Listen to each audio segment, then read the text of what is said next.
After 2 years with these standard Reflectix window covers, I was tired of the lack of airflow, which causes condensation and just moisture in general, and the fact that all this empty space could be used for storage.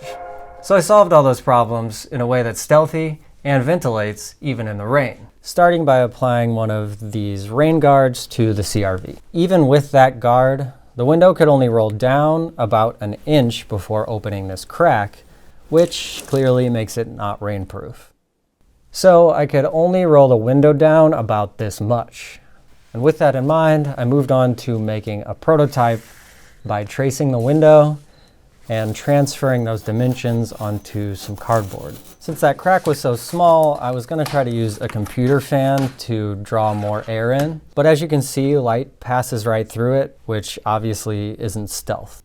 That's when I knew I'd need to build a snorkel.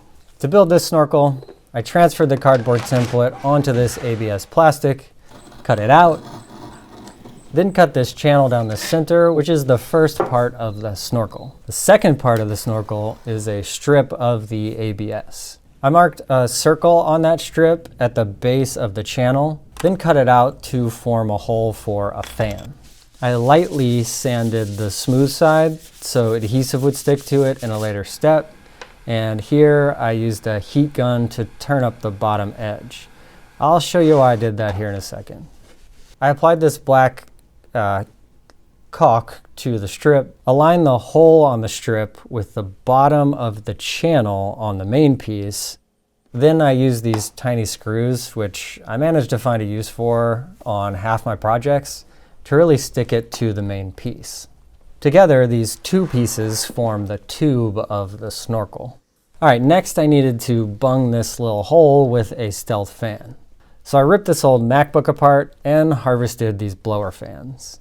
They suck air in from each side and down and out the bottom. If you don't happen to have an old MacBook laying around, you can buy these exact same fans on Amazon, or you can buy these that are easier to work with and already have USB plugs and variable speeds. They were just a little larger than I'd like, and I already had 2 of these computer fans. I cut the connector off the fan, then the end of a spare USB cable I had. I wasn't sure what the 4 wires on the fan or the USB cable were for, so I just plugged the USB cable into a battery and touched wires together until the fan started spinning. Then I used these little heat shrink sleeves to make it look a little less amateur by twisting the wires together, sliding on the sleeves, and heating them.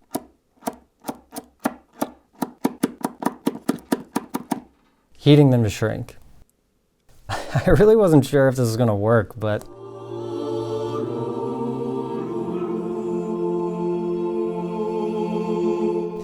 anyways, the fan was working, but light could still pass through it. So it wasn't really any better than the normal fan. My plan was to cover one side with electrical tape, so air would be sucked into the fan from one side and down and out the bottom without letting light pass through it. Unfortunately, the fan blades were rubbing on the tape, which made it sound like a damn chainsaw.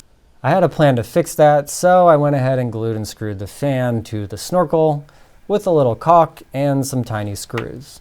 I then fixed the sound of the tape rubbing on the fan blades with some layered pieces of ABS. 2 layers that left room to route the cable, and a cap on top to block the light, which made it look and sound way better. And here you see me changing my mind about these cable routing clips because I just didn't like them, but couldn't really edit around it. Then I moved on to the next challenge. We needed a way to peek out, so I made a little sliding door by gluing this U-shaped rim to this frame, then gluing that to a hole in the window cover. To keep the bugs out, I caulked a computer fan filter to the back, then flipped it back over, slid the little trap door in, glued on this stopper to keep it from sliding all the way out, and this wedge that bends the door up, causing just enough friction to hold it open. Finally, I tackled the storage issue. I clipped some elastic edging around the bottom of some mesh and another band across the top for a small and large pocket. I sewed that edging on using a stretchy zigzag stitch. If you don't know what that means, I recommend checking out Talk Customs channel. He is a really great sewing instructor. All right, so now to attach the pockets to the window cover, I drilled 2 slots on either side at the top and a bunch of holes around the sides and bottom, then slid the top strap of the pockets into the slots and used the tiny screws on the back side to hold it in place. Next, I fed this elastic string through all the holes around both pockets to secure them to the board, making sure the fan cable was sewn into the large pocket.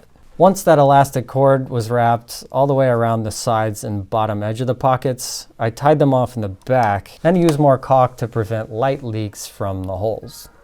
And with that, I was done and really happy with how it turned out.